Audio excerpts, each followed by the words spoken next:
जोत से जोत जगाते चलो, प्रेम की गंगा बहाते चलो। राह में आए जो दीन दुखी, सबको गले से लगाते चलो, प्रेम की गंगा बहाते चलो। तो मार्च को नोएडा में एक सेंसेशनल रॉबरी हुई थी, जिसके अंदर 1 करोड़ 15 लाख रुपया गया था। इसी रॉबरी को सॉल्व किया है और उसके साथ साथ कुछ और केसेस भी सॉल्व हुए हैं।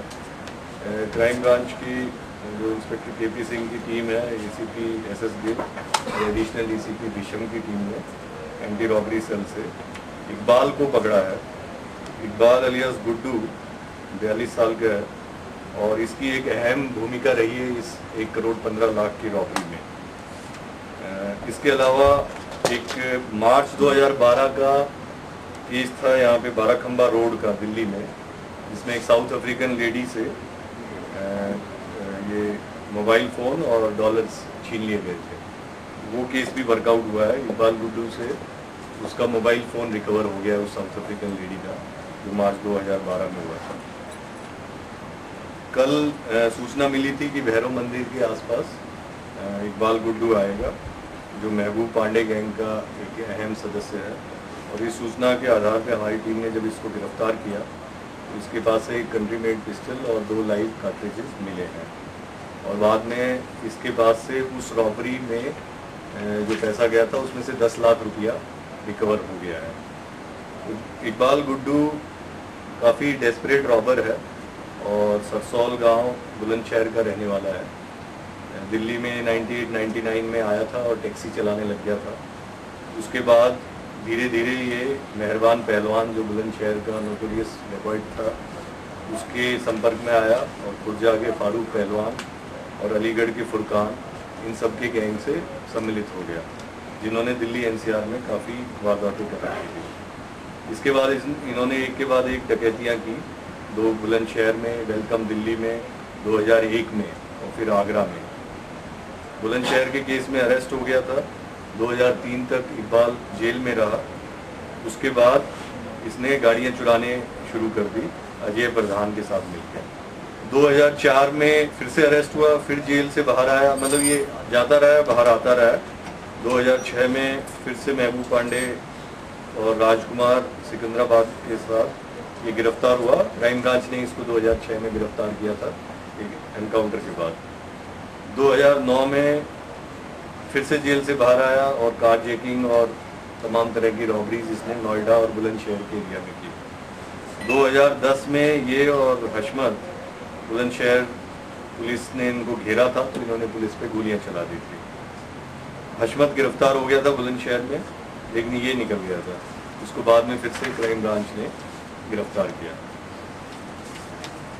अब इस रॉबरी में खास बात ये थी कि ये जो ज्वेलर है बरेली के रहने वाले हैं और शैलेश ज्वेलर्स जो है, ये आगरा जाते रहते थे बिजनेस के सिलसिले में। इनका जो ड्राइवर है,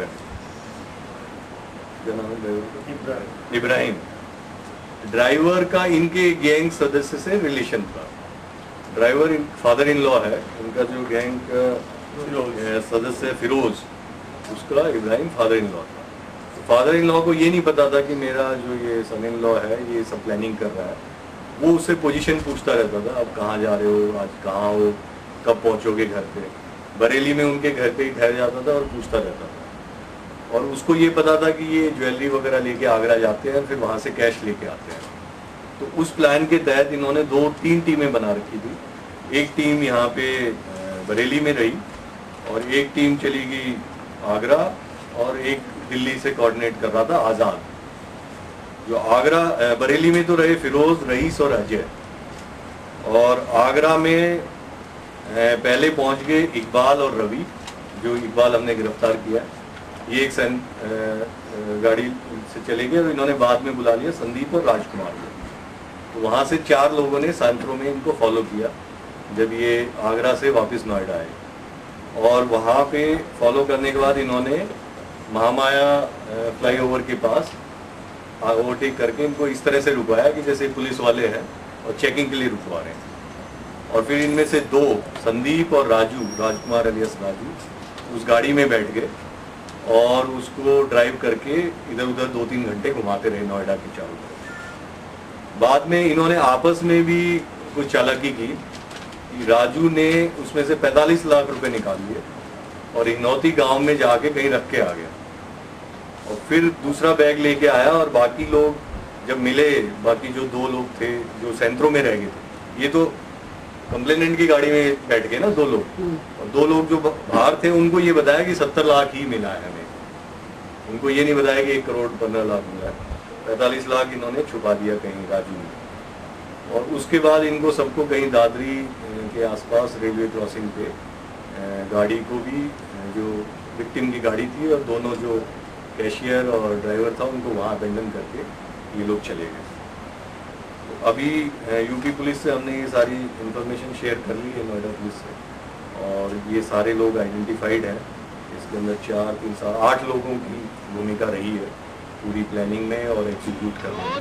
से जोत जगाते चलो, प्रेम की गंगा बहाते चलो, राह में आए जो दीन दुखी, सबको गले से लगाते